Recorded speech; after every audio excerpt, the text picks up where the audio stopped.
part. You start wondering if you did something wrong, if maybe you're the problem. Here's what's actually happening. Your intelligence is triggering something in others they don't know how to handle. Not because you're arrogant or showing off, simply because capability makes some people feel inadequate by comparison, and instead of dealing with that discomfort, they redirect it at you. The Stoics understood this deeply. Sometimes your strength becomes someone else's insecurity. And insecurity doesn't announce itself honestly. It hides behind coldness, criticism, and subtle hostility. This isn't about thinking you're better than anyone. It's about recognizing a pattern that's been hurting you because you couldn't name it. Understanding when someone feels threatened isn't ego, it's clarity. And clarity protects you from internalizing hostility that was never about you in the first place. Epictetus taught, "It's not what happens to you, but how you react to it that matters." Their intimidation is their reaction. Your awareness is your protection. Today, I'll show you 7 signs someone is secretly intimidated by your intelligence. Sign number 4 looks like interest, but is actually designed to expose you. Once you recognize it, you'll stop questioning yourself and start seeing the pattern clearly. By the end, you'll understand why people react the way they do, and you'll stop carrying the weight of their insecurity as if it's your fault. If you're ready to stop blaming yourself for reactions you didn't cause, subscribe. Let's bring clarity to what's been confusing you. Sign number 1, they dismiss your ideas, then repeat them later as their own. This reveals they recognize the value but couldn't acknowledge the source without feeling diminished. Here's how it works. You suggest something in conversation. They immediately shut it down or ignore it. That won't work, or I don't think so, or just silence while moving to the next topic. Then, days or weeks later, they present the exact same idea as if they thought of it. This isn't forgetfulness. This is intimidation manifesting as theft. Your idea was good enough to adopt, but threatening enough to credit. Acknowledging you would mean admitting you saw something they didn't. So they take it, rebrand it, and pretend it came from them. Marcus Aurelius understood this deeply. He wrote, "The object in life is not to be on the side of the majority, but to escape finding oneself in the ranks of the insane." When people steal your thinking while erasing you as the source, they're confirming value while protecting ego. Your intelligence remains regardless of credit. Their need to claim your idea exposes the insecurity they can't admit. I watched this destroy a friendship 3 years ago. 2 people working on a community project together. The first suggested a fundraising approach during a planning meeting. The second immediately responded, "That's too complicated, won't work here." The idea was dropped. 3 weeks later, the second person presented the same approach to the group as their own brilliant solution. Everyone praised them. The first person pointed it out gently. "That's actually what I suggested last month." The response was pure defensiveness. "No, this is different. I refined it significantly." But it wasn't different. It was identical. And the pattern repeated over months. Every contribution from the first person got dismissed in the moment, then resurfaced later from the second as original thinking. Eventually, the first person stopped contributing. The second person had successfully silenced someone whose intelligence threatened them by stealing their ideas while denying they ever existed. Here's how you recognize this pattern. Your suggestions get shot down or ignored when you make them. Those same suggestions appear later attributed to someone else. When you point it out, they minimize it or get defensive. It's not a one-time coincidence. It's a repeating dynamic, and it tells you everything. They feel threatened by your thinking but can't resist using it. The Stoic response isn't fighting for credit. That's an ego trap. Instead, observe the pattern as data. State your contribution once, calmly and factually. I mentioned this approach 3 weeks ago, then release it. If they continue stealing, you know the relationship is built on competition, not collaboration, and you can decide accordingly. This sign reveals intimidation through theft. But the second sign reveals it through something quieter and more painful: withdrawal. Sign number 2. They become noticeably distant after you demonstrate competence. This is subtle because the shift happens gradually. You have a normal, friendly relationship with someone. Then you demonstrate capability, solve a problem they struggled with, or share insight they hadn't considered. After that specific moment, everything changes. They become less responsive. Conversations get shorter. Invitations stop coming. You didn't change, but their comfort with you did. Your competence created a comparison they can't escape, and distance is their solution. Epictetus understood this dynamic. He taught that we can't control others' reactions, only our own. When your capability triggers someone's insecurity, the distance is their retreat from comparison, not your failure at connection. They're protecting themselves from feeling inadequate, and the easiest way to do that is to avoid you entirely. I saw this happen to someone close to me 2 years ago. She had a friend from college, stayed close for years after graduation. They talked regularly, met for dinner monthly, supported each other through life changes. Then my friend got promoted to a senior position at her company after years of hard work. She shared the news excitedly. Her friend congratulated her, seemed happy for her. But after that conversation, something shifted. The friend stopped initiating their usual dinners. Text responses became shorter, less personal. When my friend suggested getting together, there was always a reason why it wouldn't work. Busy with work, or dealing with family stuff, or just maybe next month. Months passed. The warmth that had defined their friendship was gone, replaced by polite distance. My friend was confused, hurt. She asked directly, "Did I do something to upset you? You seem distant." The response was defensive. "No, I'm just really busy right now, nothing personal." But it clearly was personal. The friendship never recovered. Years later, mutual friends mentioned that this person had struggled with career disappointment around the same time. The promotion my friend earned had triggered comparison and inadequacy. Rather than dealing with those feelings, the friend chose withdrawal. Here's how you recognize this pattern. The relationship changes after a specific moment when you demonstrated capability. The distance is selective. They're warm with others, but cold with you. Too busy becomes the constant excuse. They avoid one-on-one interaction, but might still engage in groups. And you feel it, that shift from connection to polite avoidance. The Stoic response is acceptance without chase. Don't try to convince them to stay close. Their distance is their choice, their way of managing feelings they don't want to confront. You can maintain professional courtesy, but don't diminish yourself trying to restore comfort they lost when they compared themselves to you. Continue being competent without apology. Let them return if they resolve their insecurity, or let them go if they don't. Distance reveals intimidation through withdrawal. But the third sign is more aggressive. It reveals intimidation through questions designed as weapons. Sign number 3. They ask questions designed to make you look bad. The goal is to expose you publicly because they feel exposed by you privately. Here's how this works. They ask questions in front of others that are designed to reveal gaps in your knowledge or make you appear foolish. Have you considered X when X is obscure or irrelevant? What's your position on Y when Y is contentious and any answer looks bad?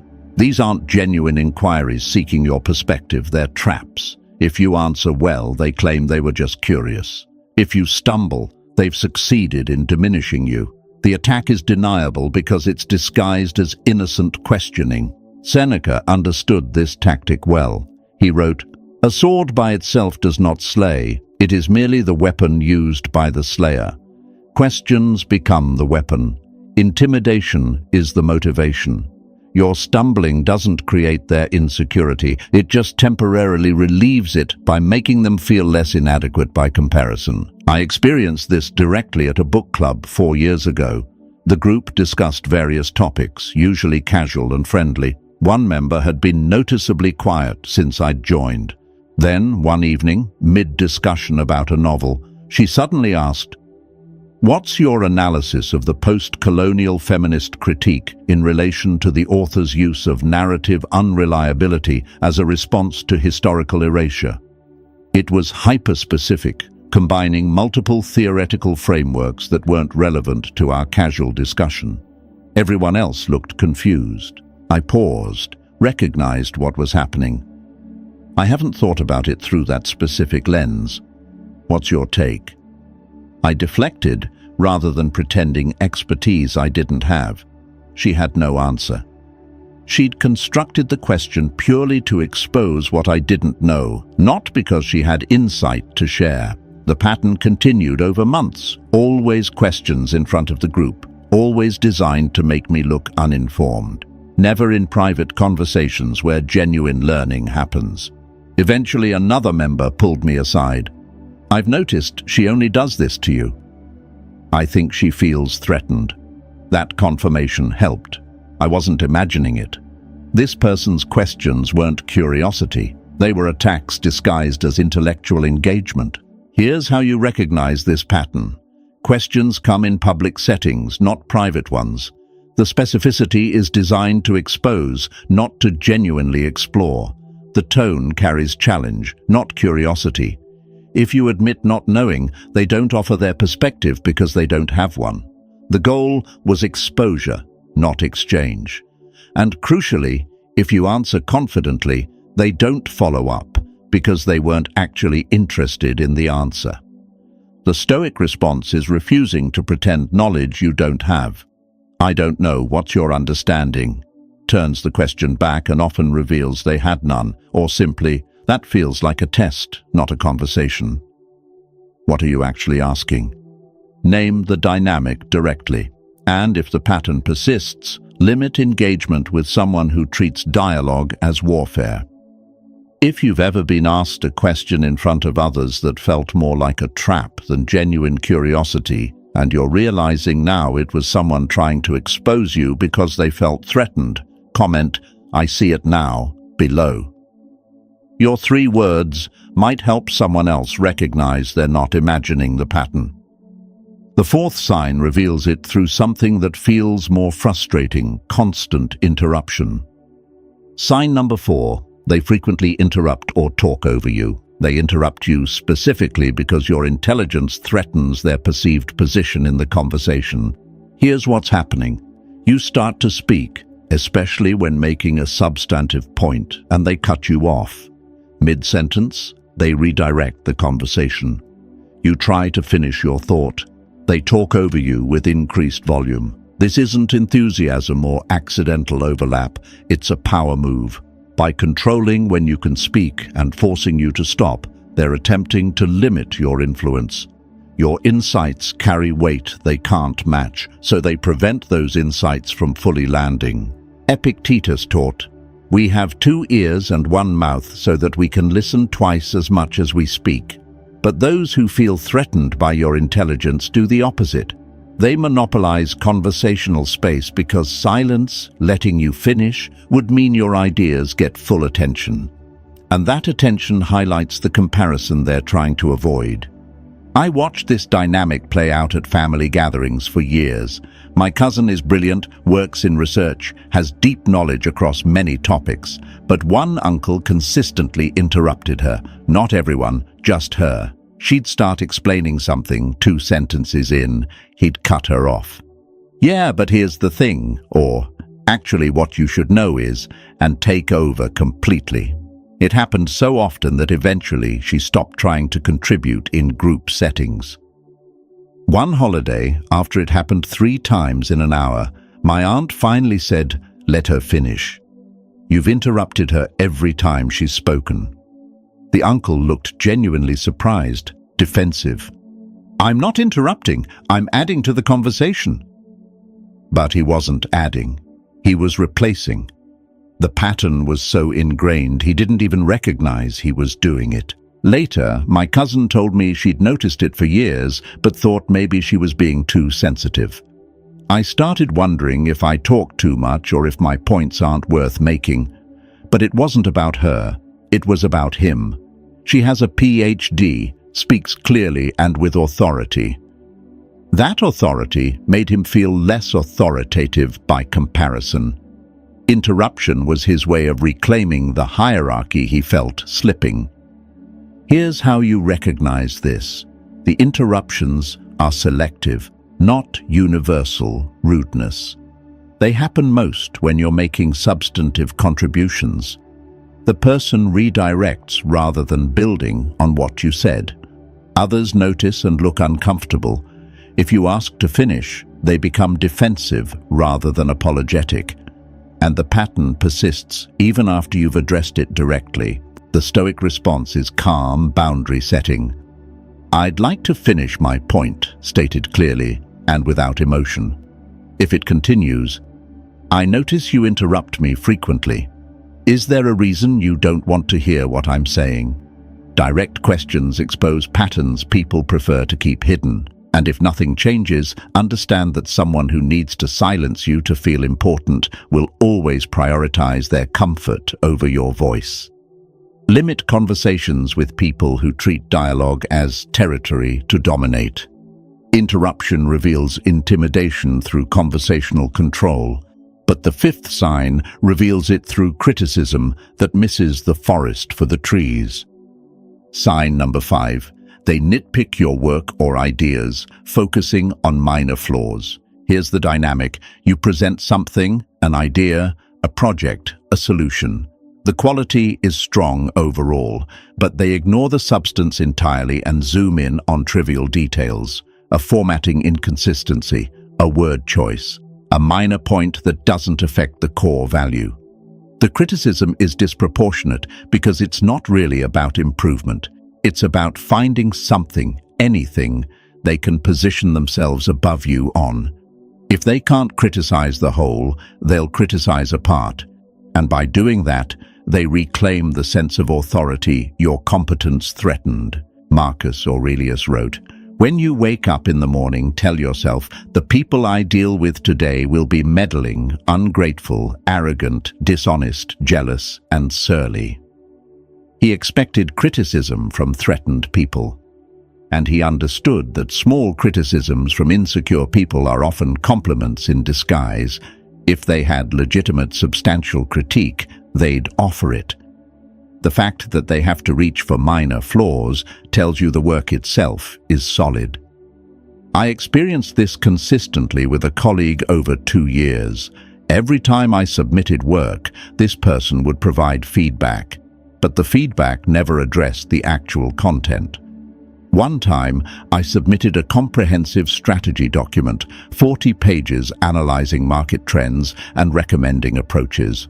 Their feedback: one citation was from 2 years ago, when a more recent source existed, and there was inconsistent spacing after periods on page 27. Nothing about the strategy itself, nothing about whether the analysis was sound or the recommendations viable. Just formatting and citation minutiae. At first, I thought they were detail-oriented. Then I noticed the pattern. Other colleagues gave substantive feedback, both positive and critical, about the actual content.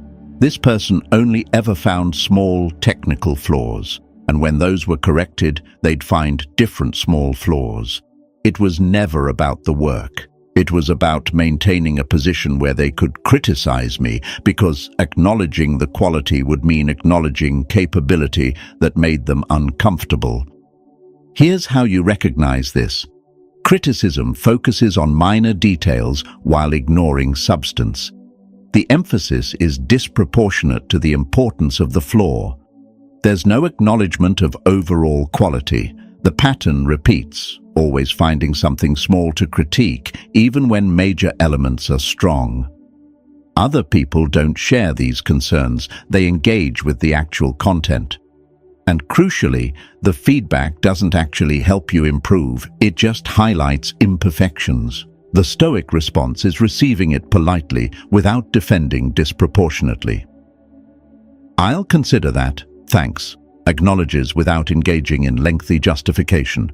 Focus your attention on substantive feedback from people who engage with your actual work, and recognize nitpicking for what it is: Confirmation that your overall quality is strong enough that they have to search hard to find anything to criticize. When someone has to look that closely for flaws, it means the whole threatened them. If these 5 signs are helping you understand reactions you've been experiencing but couldn't explain, and you're realizing it was never about you, subscribe and hit like. We have 2 more signs to cover, and they reveal the deepest patterns of hidden intimidation. Sign number 6. They never acknowledge your accomplishments or expertise. This isn't oversight. It's intentional erasure because your success triggers their insecurity. Here's what this looks like. You achieve something notable, a promotion, an award, completing something difficult, solving a significant problem. People around you acknowledge it, congratulate you, ask questions. But one specific person? Silence. Or worse, they immediately change the subject to something else. When others bring up your accomplishment in conversation, this person doesn't engage. They act as if it didn't happen. This pattern repeats with every success. It's not that they missed it, it's that acknowledging it would require admitting your capability, and that admission threatens their self-concept. Epictetus taught about the importance of internal validation over external approval. He understood that your worth isn't determined by others' recognition, but he also understood human nature. Those who feel small withhold recognition from those who make them feel smaller. Their silence isn't about your accomplishment. It's about their inability to celebrate someone whose success reminds them of their own perceived inadequacy. A friend of mine experienced this painfully within her own family. She worked for years to finish her graduate degree while working full-time and raising 2 kids. When she finally graduated, her family threw a small celebration. Everyone was genuinely happy for her, asked about her thesis, wanted to know her plans. Everyone except her sister. Her sister barely spoke during the gathering. When people asked about the degree, the sister would look at her phone or find a reason to leave the room. My friend tried to understand. They'd always been close. She asked directly a week later, "You seemed distant at the celebration. Is everything okay?" The sister's response was dismissive. "I was there, wasn't I? I'm happy for you." But the tone said otherwise, and the pattern continued. When my friend published her first article, the sister never mentioned it. When she got a promotion based on her new credentials, the sister changed the subject when it came up at family dinner. Years later, after the relationship had grown distant, a mutual friend revealed that the sister had always felt academically inferior. My friend's achievement had confirmed a comparison the sister couldn't handle, so instead of celebrating, she erased. Instead of acknowledging, she stayed silent. The silence was protection, not punishment. But it felt like punishment to someone who just wanted her sister to be proud. Here's how you recognize this. Consistent pattern of non-acknowledgement while others celebrate. Selective silence. They praise other people's achievements but not yours. Subject changes when your accomplishments are mentioned. If forced to acknowledge, the response is minimal and dismissive, no genuine curiosity or celebration. And the absence is noticeable compared to how they respond to everyone else's success. The Stoic response is releasing the need for their validation. Celebrate with those who can celebrate genuinely. Their silence is data about their limitations, not a judgment of your achievement. Continue accomplishing without requiring their acknowledgement, and understand that people who need to withhold recognition to protect their ego will never give you what you're hoping for. Complete silence reveals intimidation through erasure. But the final sign is the most transparent and the most hostile. Sign number 7. They compete with you unnecessarily, then become hostile when they can't win. This is intimidation at its most transparent. Neutral interactions become contests they didn't need to enter, but can't afford to lose. Here's how this manifests. They turn every conversation into comparison. You mention reading a book, they've read more books. You share an accomplishment, they immediately one-up with their own. You demonstrate knowledge in an area, they need to prove they know more. Nothing stays neutral. Everything becomes a competition you didn't start and don't want to participate in. But the telling part comes when they can't match your capability. That's when the hostility emerges, because competition was their attempt to restore psychological equilibrium, and losing it confirms the inadequacy they were trying to disprove. Marcus Aurelius understood this dynamic deeply. He wrote, "The best revenge is to be unlike him who performed the injury." Those secure in themselves don't need to compete.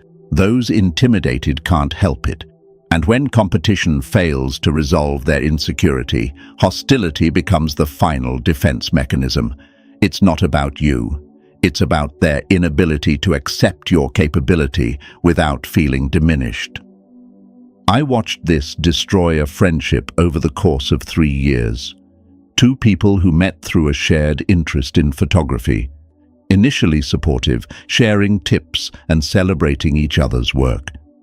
Then one started winning local competitions.